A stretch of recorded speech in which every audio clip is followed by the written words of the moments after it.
was a typo, and I'm like, welcome to Under Two Capes. I'm Jared, and today we are discussing one of my favorite and somewhat, I guess, like under discussed Thor runs, which is Jason Aaron's Thor. And so let me paint this picture. So essentially what Jason Aaron did, and by those of you that are reading Absolute Superman right now, that's Jason Aaron. Hey, what's up, Cameron? So Jason Aaron came in and he was given Thor, and he did a lot of really cool stuff with this, and he had a lot of really dope like ideas for this. The only part that I don't like about his Thor run is it was him that said that Thor is a mantle. It's not really his name. His name is Odinson. And I go, no, it's not. However, wanting to separate that for the purpose of a good story, which is the way I approach all this stuff, I was like, okay, you know what? Let me actually read this. So I read it, and I need to say, this is actually pretty dope. So this is the storyline that introduces Gorr the God Butcher. Yes, this is a way better version of Thor Love and Thunder. So I'm going to go ahead and share my screen, and we'll go through some of the images here. All right.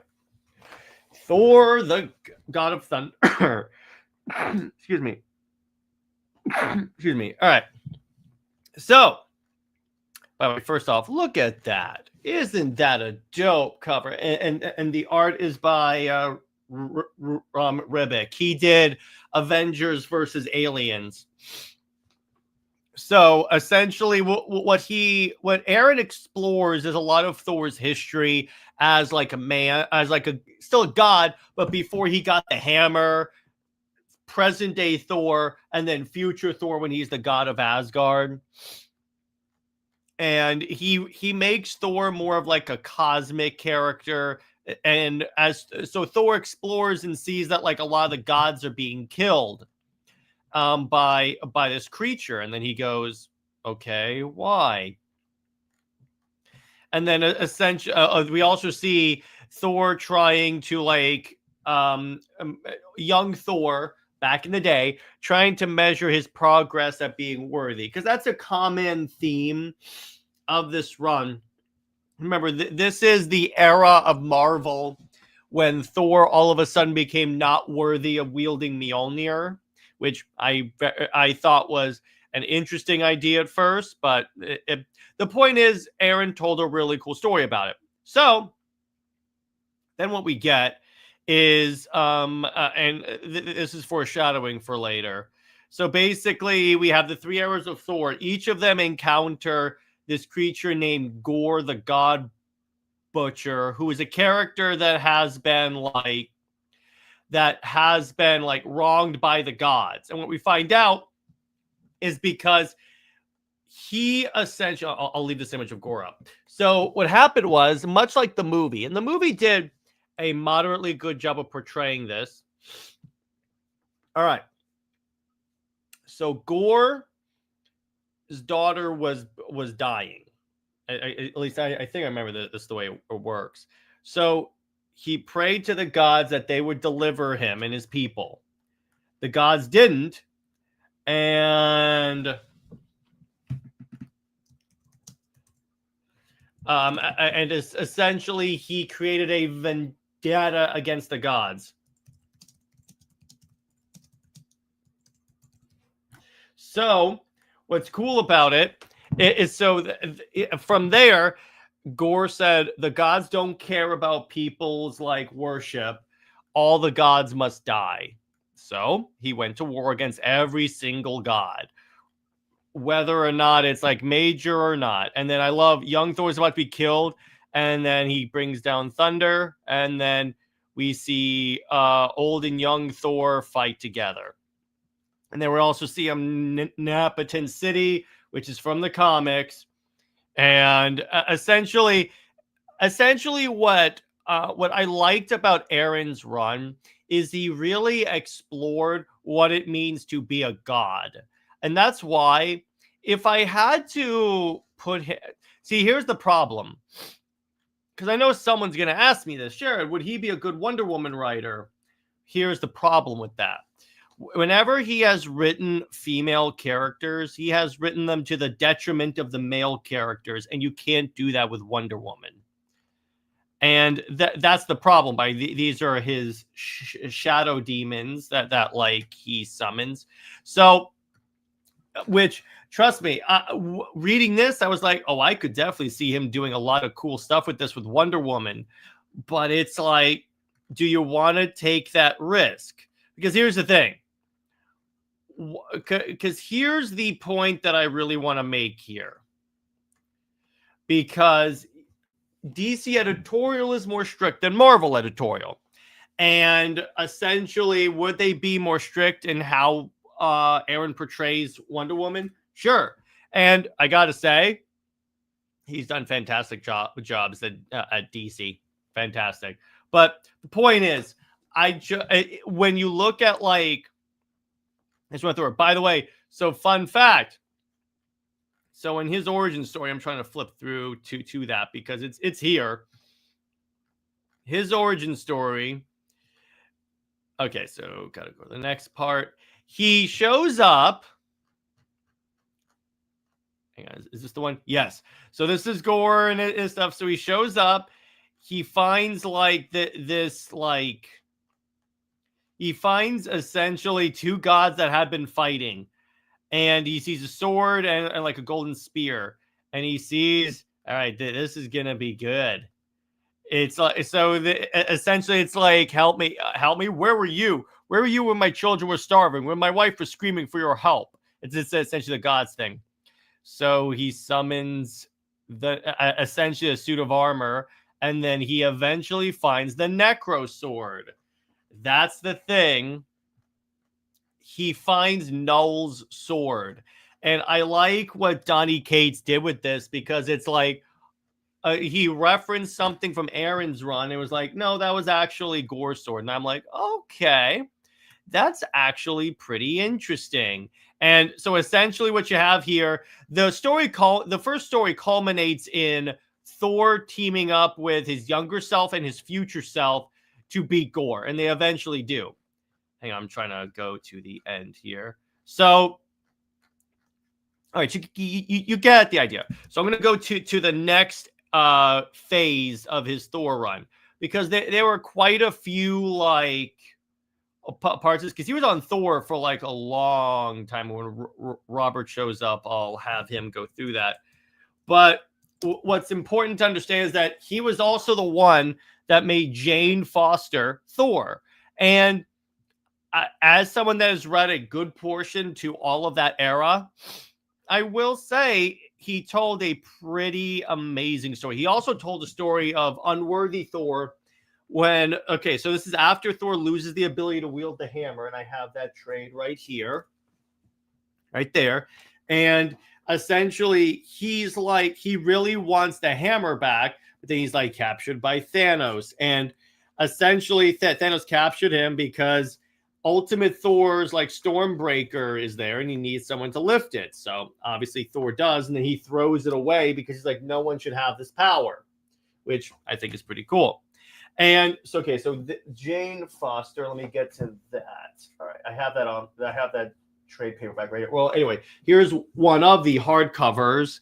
And when that era happened, that's where you get the art of Russell Dauterman, who was the one of the Krakoa era X-Men artists.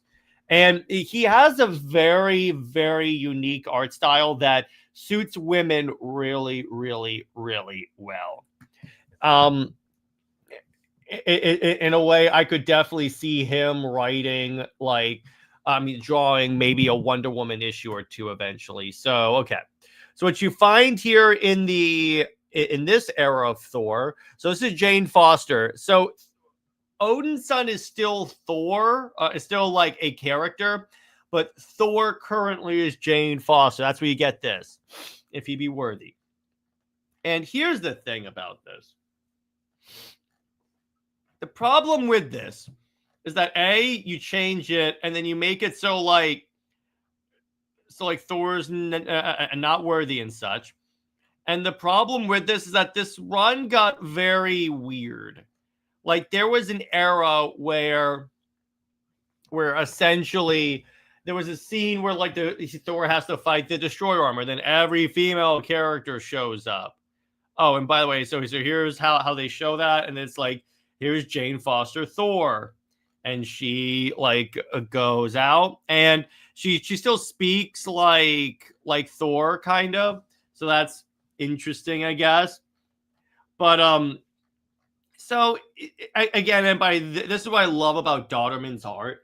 It's very detailed. Dodderman essentially, when you think about it, is to like this era that George Perez was for Wonder Woman, and that he fits in so much detail that I'm like, how the hell do you keep a regular schedule? Like, he puts so much stuff in there that I'm like, okay.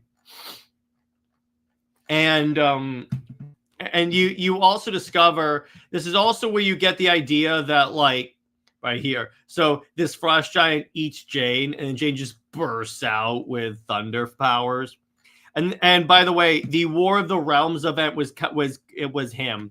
And that was also where it would introduce the Squadron Supreme that are straight up the ripoffs of the Justice League, thus setting up the Heroes Reborn event. I think Robert and I did an event. Right, so here's Odinson.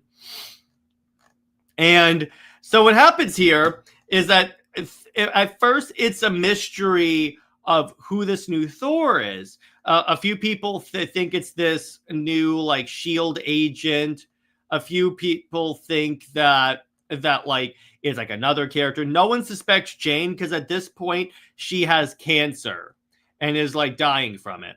So what you discover here is that essentially this is also where you get the idea that using Mjolnir is killing her, and she is so essentially all the progress she makes with like chemotherapy is undone whenever she becomes Thor.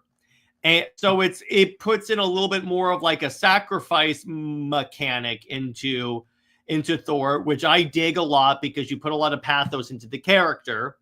And by so you guys can watching this live can also drop questions if you want. Yeah, you see, like here's Jane, and again she's dying, and it's like so. You see, Thor had a list of people he was suspecting of being Thor. He crosses off her name off the list.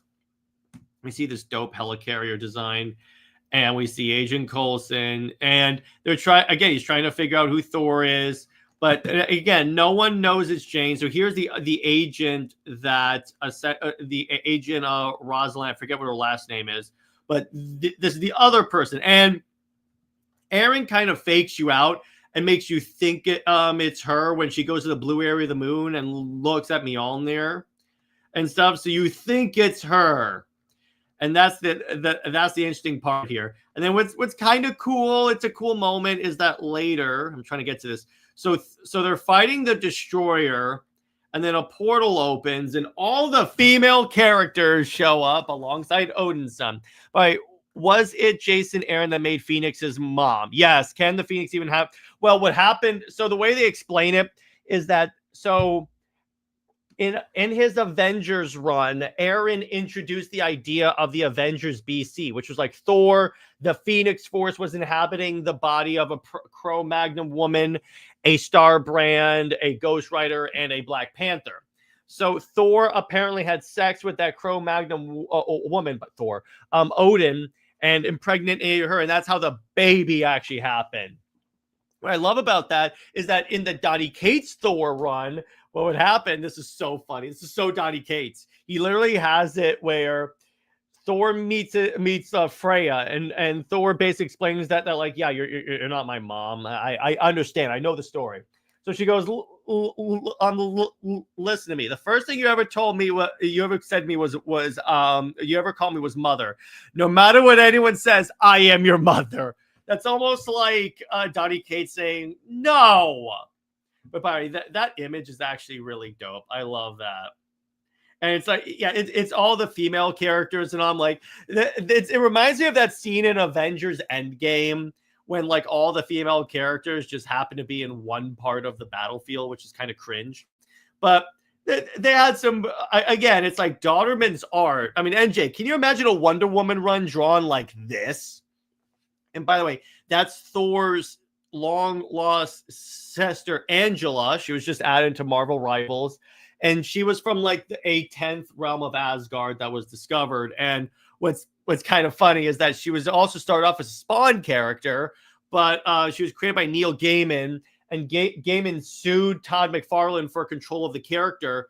Gaiman won, but what happened was, so to screw with Todd, Gaiman sold all the rights to Angela to Marvel because Marvel was the company that like McFarlane hated the most. Anyway, so all the girls fight, which I kind of dig. This is kind of cool. And I really like Angela as a character. She's actually really like spunky and cool. But yeah, it's like all this epic action. I could definitely see Dodderman doing an incredible Wonder Woman run if he were brought on to DC as an artist. I don't know if he would ever come. This one, Mateo de Luis. Yes, exactly right. Any of these two would be like god tier artists. And then it's like, yeah, can you imagine like Wonder Woman and Superman? And then I like where eventually Thor is about it. So Thor thinks she is female Thor, but obviously she shows up and breaks that up. And then female Thor leaves, and then you discover, so she shows up, and it is Jane Foster.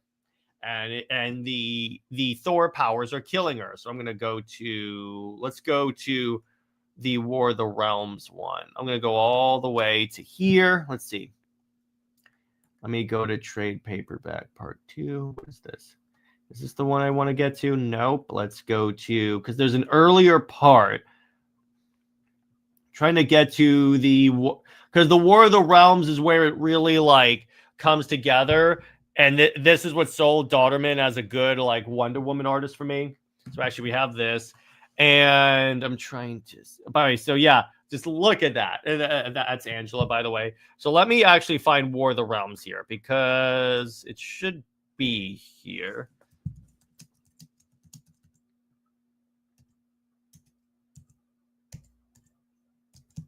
Okay, War of the Realms. Let's do this. All right, so War of the Realms. So War of the Realms was a Marvel event. And by the way, Robert's here, so we can do that. Hang on. Let me play his intro. I'll do this one. Yo! Hey, what up? So let me up because... Yeah, so let me ask you this. So Russell Dodderman, wouldn't he make a fantastic artist for the Wonder Woman book? Yeah. Yeah, I was talking to NJ about this. So I'm talking about the Thor run. So I was moving on to War of the Realms. So I might as well start with you. So what do you think of like the Gorr story and like Jane Foster? Oh, Gorr was great. It was a good addition, good, interesting idea. Great. Thor, when someone comes up with a new villain, is really good. Yeah, exactly. And then, then, hey, it's what helped get us King in Black. Yeah, exactly. Because it was Gorr's what Kate's retconned is that the sword was actually Null sword. Yep.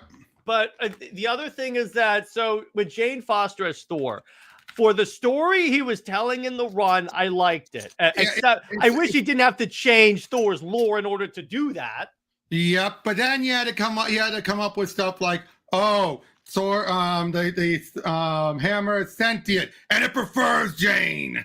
Yeah, your take on Marvel Rival synergy of making I'm loving that. That's so cool. I like it. That is honestly really, really cool. And so I'm going to the very end. So remember. Makes sense. So by the way, again, this is my favorite image right here. Can you imagine Wonder Woman flying with all the Wonder Girls like this? All right. Oh yeah. That's the thing about Dodderman. He is a type of George Perez artist where he puts so much in here that I found myself wondering, how the hell do you maintain a regular schedule? Yep. Like it's not like Espen, whose artwork can be muddied. No, but it's like with this, it's always good. That's the thing. Right. So Carol with a flame sword.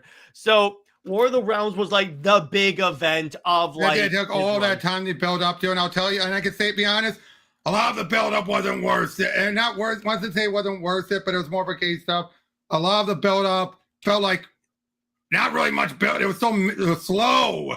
Yeah. So what you discover is Thor has reforged Mjolnir. Yep. And it was obviously going to happen. I love this with the handle of the Yggdrasil tree, which I wonder if the Stormbreaker hammer being Groot's arm was inspired by this. Maybe it might have been, but I love this where he goes, I use it for forging, and then he like beats the ever loving crap out of Malekith.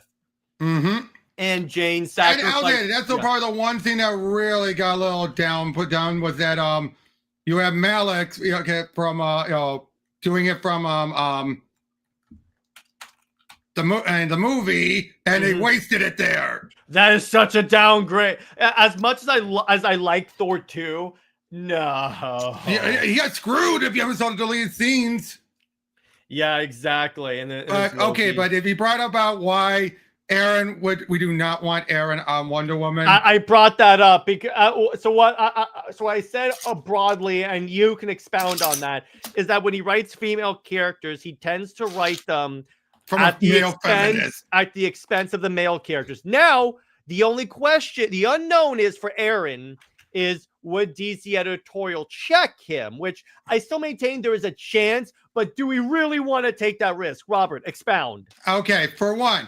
Here are the two examples. With Lady Jane, Lady Thor overall wasn't bad in and of itself, but when he first brought her on, you had Titania, freaking Titania of and then she's all like, I'm a buff, like I like to beat the shit out of Thor and She-Hulk and be afraid of Spider-Man. Has she is basically sees girl Thor, and it's like, okay, I'm gonna give you a girl boss pass. My husband is spouting out all the stuff people have, the haters have been stating. I'm gonna stop him and let you just get away. We'll just turn ourselves in because you got girl boss pass. A girl boss pass. Yeah. What? What? By the way, so you know what's funny? CB Cebulski just contradicted who's the annoying Brevoort. He's contradicted Brevoort. He says that Marvel will never use or support AI generated artwork. I'm like, screw you, Brevoort. Yep. But here's the other one. She-Hulk. Yeah, because more She-Hulk was going on. Aaron was put on Thor Avengers. He wanted a Hulk. They told him no, so he said, "Okay, I'll turn She-Hulk into Hulk," and had her be like, "I am stupid. I love being stupid." But then, what did he do? He does. And Jared, what did he do with the issue? What did he do in an issue? You're talking about the scene that was in the She-Hulk show, but played straight. Essentially, so remember the scene in the She-Hulk show, everyone, when Jen goes through all of her like history of like being a woman, and goes to Bruce Banner, mind you, the man that has been hunted by the government, seen half his friends get snapped out of existence. She goes, "I deal with stress infinitely better than you do." Now, in the case of the show, that was clearly played as a yeah, she's full of it. Well, it was. Yeah, but the point that like, by here though, it ended up being she like it's a case of and remember, comic Bruce has been abused, has had his watched his father kill his mother and everything, and yet she's basically like Bruce said, "I envy you, Jen, because you can actually change back." And she said, "I don't like being catcalled. It's way worse." He hulked out, got mad. When he came back, we didn't say anything because he knew I was right. What?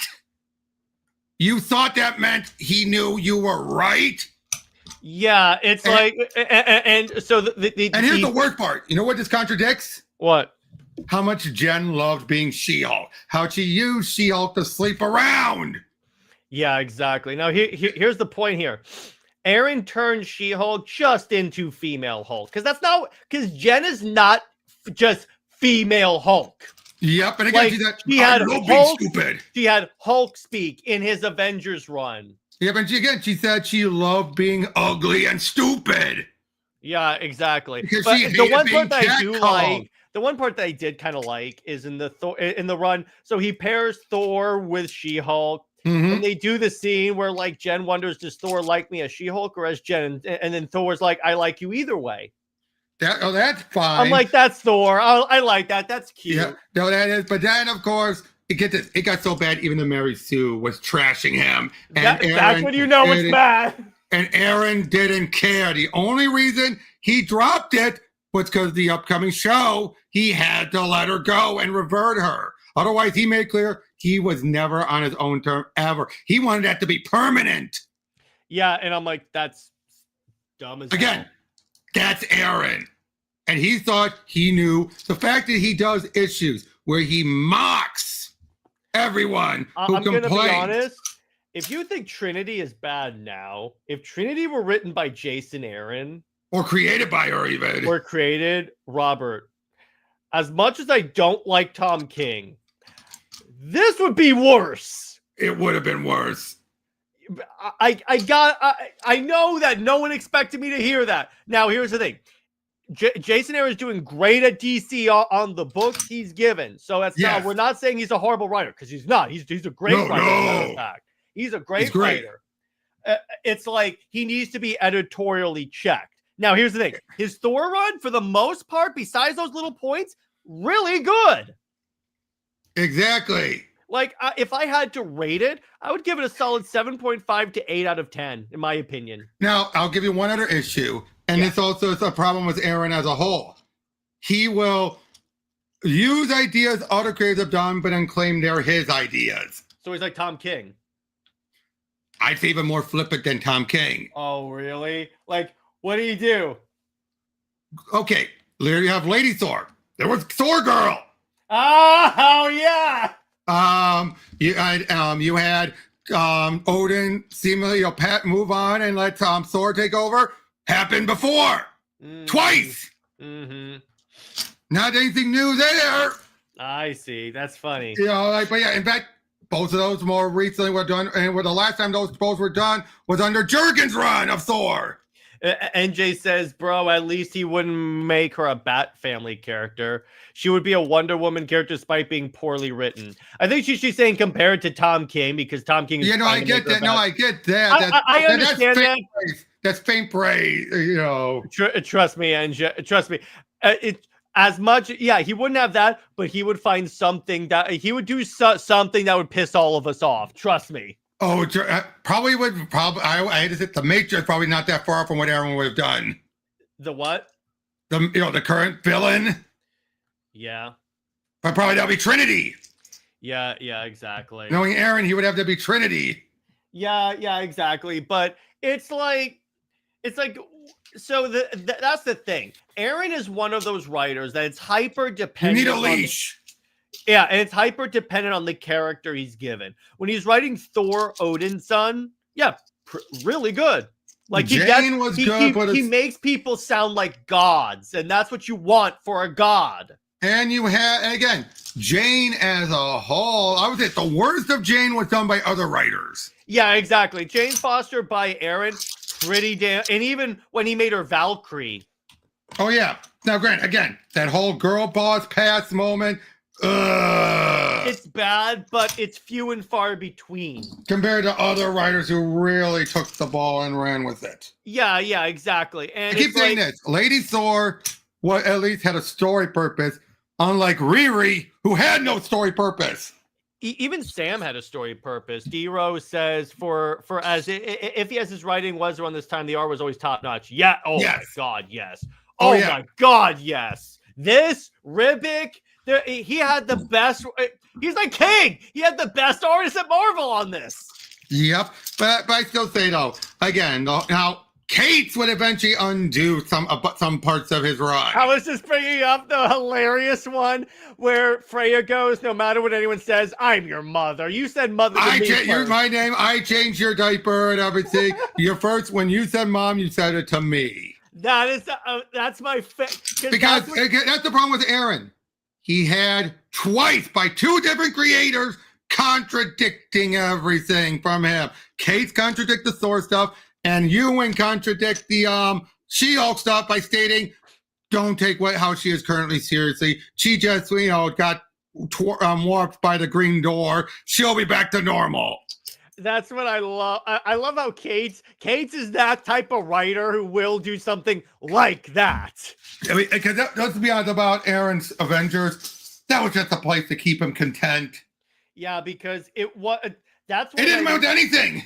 Yeah, exactly. It's like it was a meh era of Avengers. Well, I give you this: it was a lot of big stuff that amounted to nothing.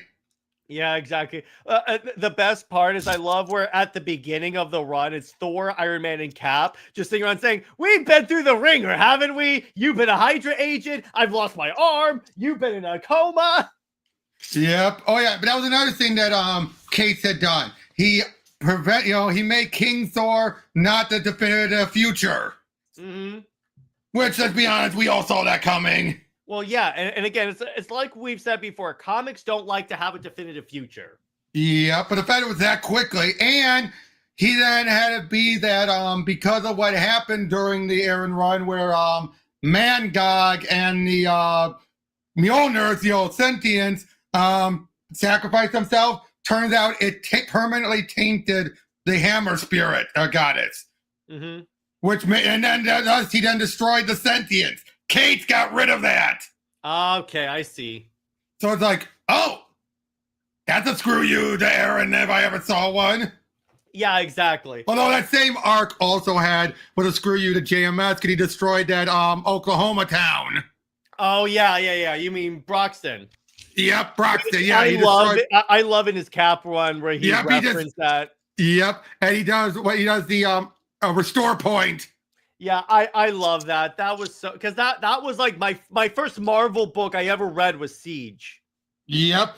And that was a case where it's like I just thought JMS he didn't after he chose. I'm undoing that. I'm undoing that right now. Yeah, I love that. But it's like so for Jason Aaron's Thor, it's like obviously the coolest, in my opinion, the coolest thing he ever introduced. In addition to like War of the Realms being one of the best Marvel events of that era, even though it didn't really amount to with a lot of setup, it was still epic. I love the event itself, the tie-ins, not so much. Yeah, what is that? I think Aaron would cook with an all-female Wonder Woman villains. Trust me, NJ. Rob and I have read enough Jason Aaron books to know that would blow up real fast. In terms not the good type of blow up. Yeah, it would be a case of, again, girl bosses. And trust me, the fan base will turn against it. Yeah, you do not want. Tell me something, NJ. In all honesty, do you honestly want a girl boss, an all-girl boss Wonder Woman villain team? What we mean is a girl boss thing where the male characters are useless to prop up the female characters. Yeah, exactly. Would you really want that? Because trust me, you kind of don't. But anyway, it's like with this and Gorr was fantastic because it like challenged the nature of gods. Hey, you guys suck.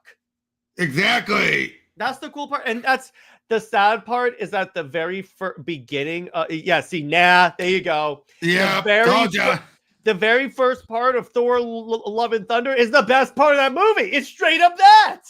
Exactly. I'm like, why couldn't the rest of the movie be this?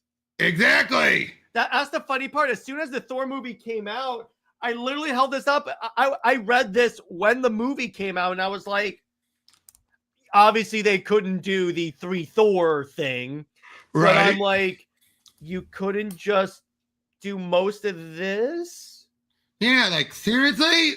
Like, well, again, you're dealing with Taika was honest and open that he only read a Thor issue and thought it was the stupidest thing in the world. So I'm like, well, we never have to worry about him anymore. But it's like, the point is, I like the overall story of the run from beginning to end is dealing with Thor being worthy. That's actually really cool. And it's like the end of it is like Thor going, from now on, when I lift the hammer, I know there's a possibility that I could not be worthy, that it won't come to me.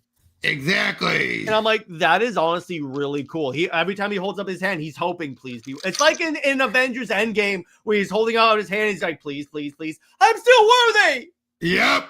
It's essentially what that is. And overall, I really dig this run. Where does this rank, Robert, with the Thor runs that you enjoy? Ooh. It's the upper tier just by its sheer epicness, but I also feel it went on a bit too long. Yeah, that's the other problem with it. It went on for way too long. It took too long. It took too long. By the time War of the Realms came on, people were just like, can we get to it already? And here's the problem with this. It came at the wrong time because this was during the all new, all different like period of Marvel where like everyone was pissed off at Marvel. Yep, but I'm not kidding, dude. There were a lot of people who were like, can we get to the war already? Yeah, because you keep telling us it's going to happen. Don't worry. The war's going to happen. The war's going to happen. The war's going to happen. And also, so that's why he became unworthy? Really? That's the reason? Yeah, it's like Fury whispered in his ear. Gorr was right. Yeah, and I'm that like, was like after all that buildup. That took years. That was years. Because the way you could actually do it is have Thor use his power in the heat of the moment in a way that's ungodly, if you will, and that's how he becomes unworthy. But nope. Yeah, because one guy saying Gorr was right, I'm like, that should not be enough. It may be enough to make him doubt himself, maybe. But here's the other thing, Robert. You literally had a bunch of different characters in this run and beyond that saying, no, Gorr was not right. You're a good guy. Yeah, I'm exactly. Like, well, by that logic, they should have made him re-worthy. Yep, exactly. Is there a specific reason Marvel's Thor is not a redhead like all? He's never been because that's what Jack Kirby made him all those years ago. Yeah, exactly. And then once they start calling him Goldilocks, it stuck. Yeah, because that's his like nickname now. It's like how Iron Man, I almost said Ironhide. Iron Man has like Shellhead. Yeah, for once he became Goldilocks as his nickname, you weren't ever gonna get rid of that.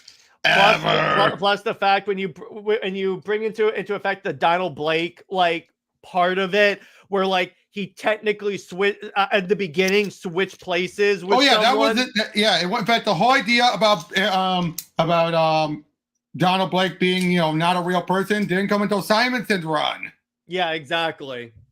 And Kate kind of brought that in a really awesome way. Yeah, in a way, yes, but then it's totally tainted everything about Donald Blake.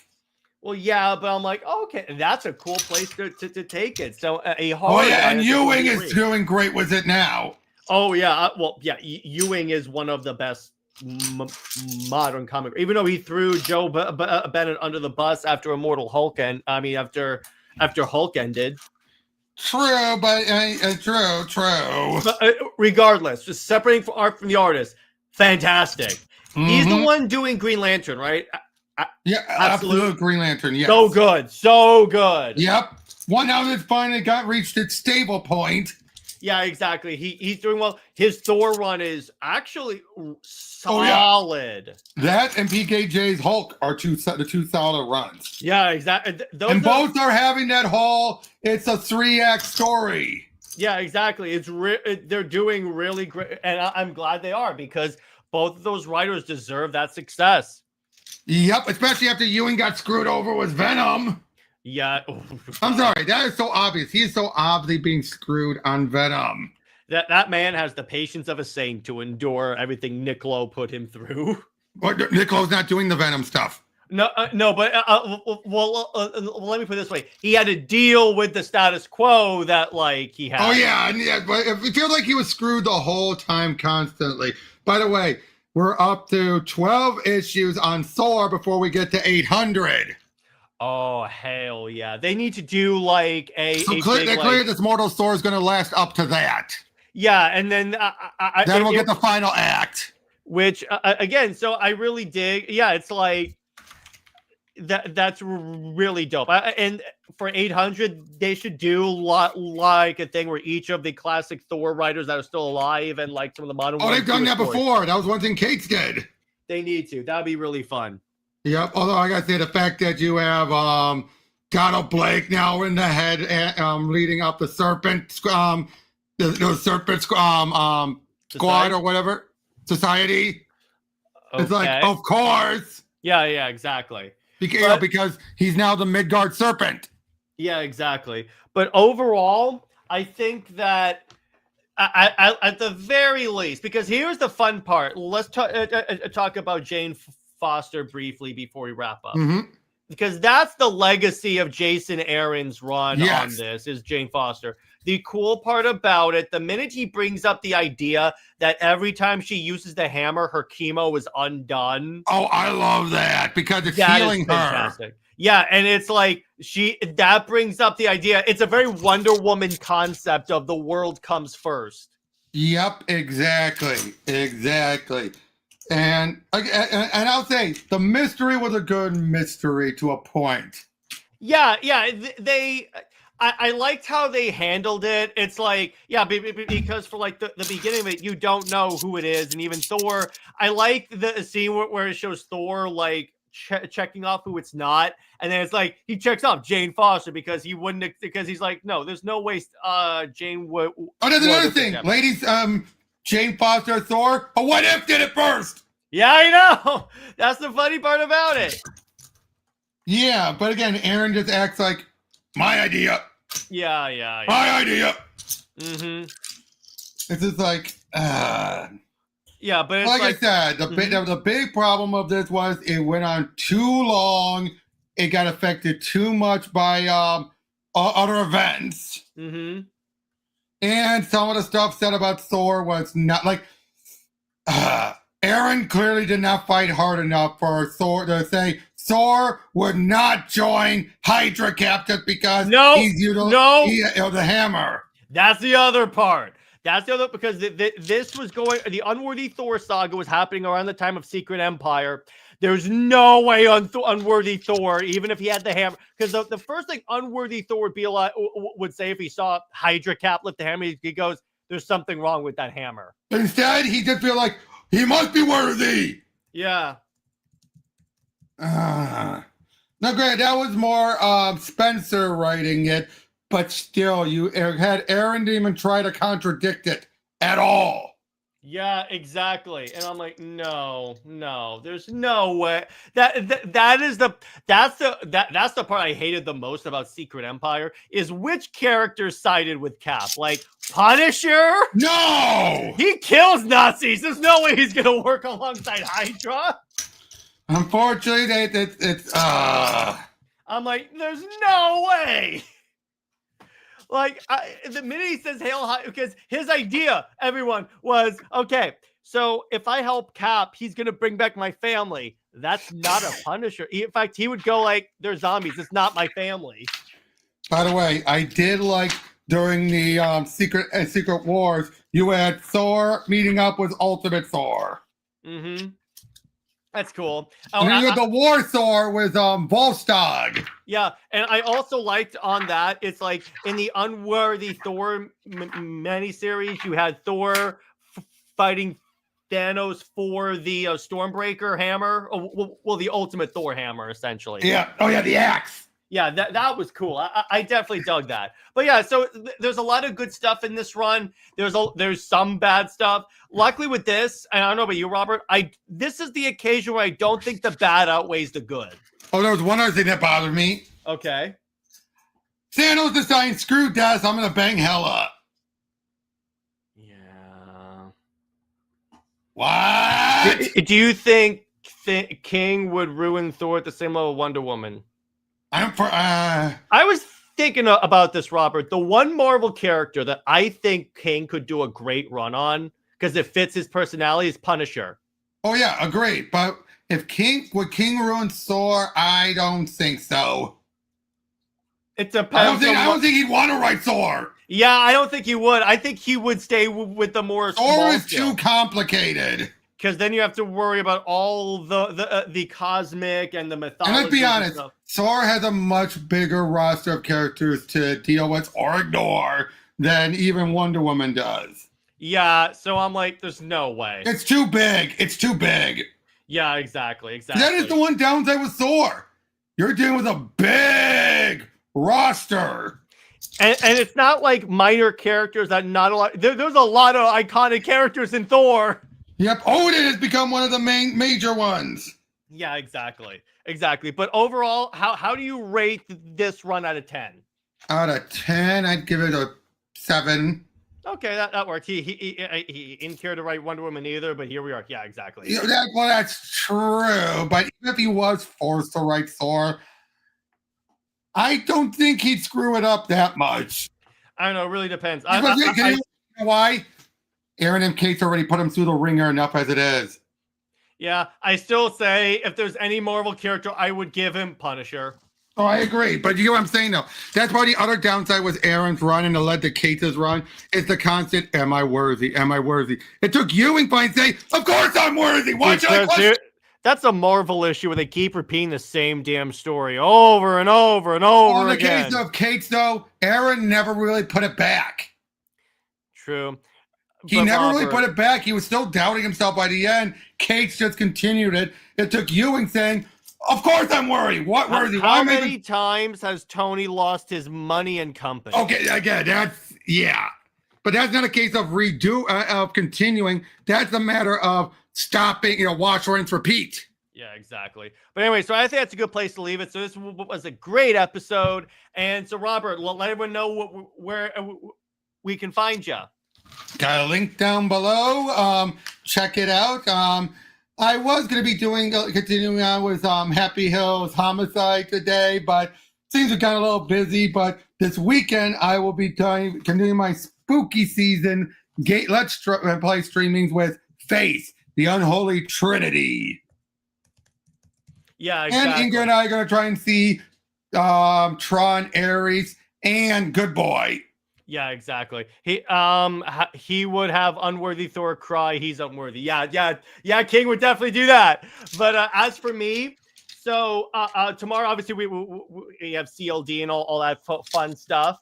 Be sure to check out my Wonder Woman Wednesday where I talk about the amalgam Wonder Woman. And for movie night, we're talking about Birds of Prey. Pray for us. Pray for us. For Super Wonder Legacy, Britt are going to be comparing Wonder Woman to Jessica Cruz's characters. Right. And for Amazon Answers, I'm talking about Wonder Woman 800, and we'll see what happens next week. So anyway, stay heroic, everyone. Remember, Lois Lane is Lois Lane. She belongs to General Zod. So is the Max of Afterlife. I'll see you guys later. Bye-bye.